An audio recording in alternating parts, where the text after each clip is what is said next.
Continuamos con el curso de Introducción a la Química Orgánica y vamos a hacer el ejercicio 12. En este ejercicio nos piden identificar centros de carácter nucleófilo en una serie de moléculas. La primera es un reactivo organometálico, la segunda es una amina y la tercera molécula es un éter alquil vinílico. Bien, lo primero vamos a ver qué es un centro nucleófilo. Un centro nucleófilo es un átomo que posee pares solitarios. Por ejemplo, un centro nucleófilo es el átomo de oxígeno en el ion hidróxido. Sus pares solitarios le permiten atacar a especies que presenten polaridad positiva o carga positiva. Por tanto, el OH es un nucleófilo. Se llama así porque le gustan los núcleos. Ataca a especies con polaridad o carga positiva. Bien, existen muchos tipos de nucleófilos, es decir, cualquier átomo que tenga pares libres va a actuar como un nucleófilo. Vamos a ver en el apartado A el primer nucleófilo que nos muestran ahí, que es un organometálico de litio, un organolítico, el butil-litio. La gran polaridad del enlace carbono-litio permite escribir una estructura límite en la que el carbono está negativo y el litio tiene carga positiva. Este carbono con carga negativa es un nucleófilo capaz de atacar a especies positivas, a electrófilos. Por ejemplo, una especie positiva o con polaridad positiva puede ser un carbonilo, la propanona, de manera que el organometálico sería capaz de atacar al carbono de la propanona, al carbono polarizado positivamente, es decir, carbono electrófilo, y unirse a él. Esa es la capacidad que tienen o la reactividad que tienen los nucleófilos, la posibilidad de unirse a especies electrófilas. Por tanto, el centro nucleófilo del organometálico de litio es el carbono al que se une el átomo de litio. Por otro lado, en el apartado B tenemos una amina y la amina posee un nitrógeno con un par libre que le confiere carácter nucleófilo. Desde este par solitario es capaz de atacar a especies con carga o polaridad positiva llamados electrófilos. Por lo tanto, estamos también ante un átomo nucleófilo. Y por último, en el apartado C, tenemos una molécula que posee un oxígeno con pares libres y en consecuencia el oxígeno también es un grupo nucleófilo capaz de atacar a especies con polaridad o carga positiva. Pero en este caso, no solamente el oxígeno es nucleófilo, ya que el oxígeno puede ceder el par pasándonos la carga hacia el carbono del doble enlace y llegaríamos a una estructura resonante de la molécula con esta forma, donde el carbono adquiere una carga negativa y por tanto pasa él a comportarse como nucleófilo. En este último caso, la molécula puede actuar como nucleófilo a través del oxígeno, pero también a través del carbono. Bien, ahora una vez que tenemos más o menos claro qué son los nucleófilos, aunque no hay que preocuparse porque en temas posteriores vamos a tratar esto con mucho detalle, pero vamos a continuar ahora identificando en una serie de moléculas centros electrófilos. Por ejemplo, tenemos un carbonilo, la 2-pentanona. La 2-pentanona presenta una gran polaridad positiva en este carbono, que lo convierte en un centro electrófilo.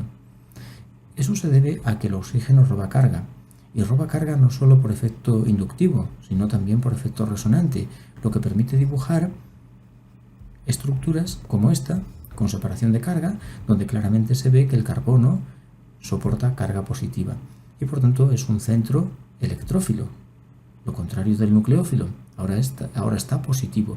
Y a este centro electrófilo le van a atacar precisamente nucleófilos, por ejemplo el organometálico de antes, del apartado A, el butil-litio, o por no pintar tanta cadena, podemos considerar por ejemplo el metil-litio, que tendría esta estructura límite.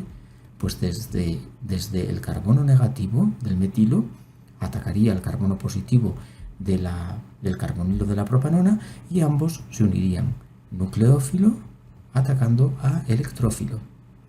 Bien, en el apartado B tenemos otra molécula, también de la familia de los carbonilos, un aldehído, pero que presenta un doble enlace vecino y recibe el nombre de un alfa-beta insaturado. Estos carbonos se conocen como carbono alfa y carbono beta y por tanto estamos ante un alfa-beta insaturado.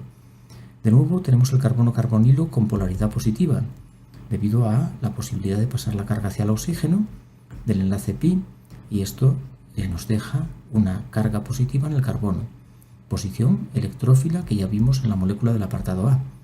Sin embargo, tenemos la opción de mover los electrones de esta manera, del doble enlace, y eso nos mueve la carga positiva desde el carbono carbonilo hacia este carbono, hacia el carbono beta. Esta molécula tiene dos posiciones electrófilas, el carbono carbonilo y también el carbono beta. Tanto al carbonilo como al beta le atacarán nucleófilos. Por ejemplo, los organometálicos, como los de litio, atacan directamente al carbono carbonilo, pero existe una variedad de organometálicos llamados cupratos que prefieren el carbono beta, atacan al carbono beta de esta molécula, del alfa beta insaturado. Bien, y en el apartado C tenemos otra molécula que también tiene centros electrófilos. Se trata de un haluro de ácido, es un haluro de ácido, y este carbono tiene una enorme polaridad positiva, porque el oxígeno retira carga hacia él y por tanto nos deja este carbono con estructura resonante con carga positiva, pero además el cloro tiene un potente efecto inductivo robando carga, lo que convierte este carbono en muy fuertemente electrófilo.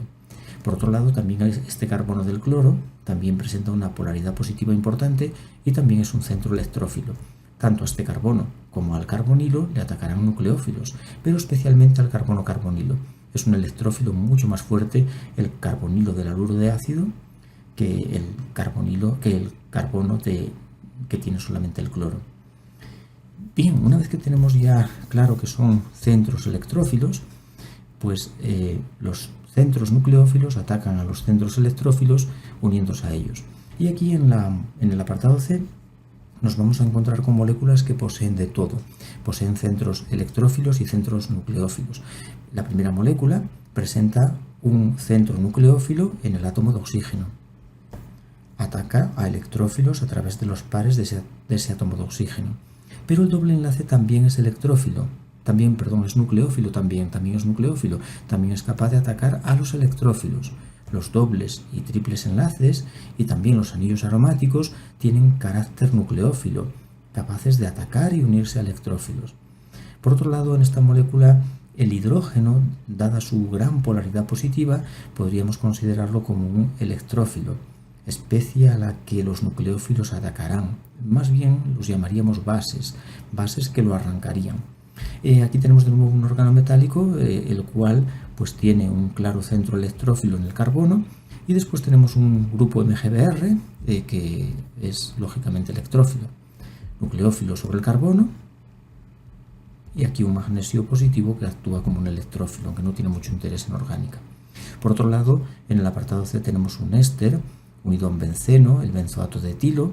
Este carbono, de nuevo debido al efecto electronegativo del oxígeno que roba por resonancia y por efecto inductivo, pues presenta una gran polaridad, ese carbono, y por tanto es un centro electrófilo. Mientras que el benceno ataca a los electrófilos y por tanto se trata de un centro nucleófilo. El benceno es nucleófilo y este carbono del éster es un carbono electrófilo. Y en la última molécula pues tenemos el benceno como nucleófilo atacando a electrófilos y también los pares de este oxígeno que también podrían atacar a electrófilos. Por tanto, tenemos grupos electrófilos grupos nucleófilos tanto en el oxígeno como en el benceno. Bien, todo esto lo vamos a trabajar con más detalle y con ejemplos más interesantes en el tema de la sustitución y eliminación. Ahora de momento lo vamos a dejar así. Bueno, y continuamos con el ejercicio 13 para ir acabando los ejercicios del tema de introducción y pasar a hacer ejercicios de nuevos temas.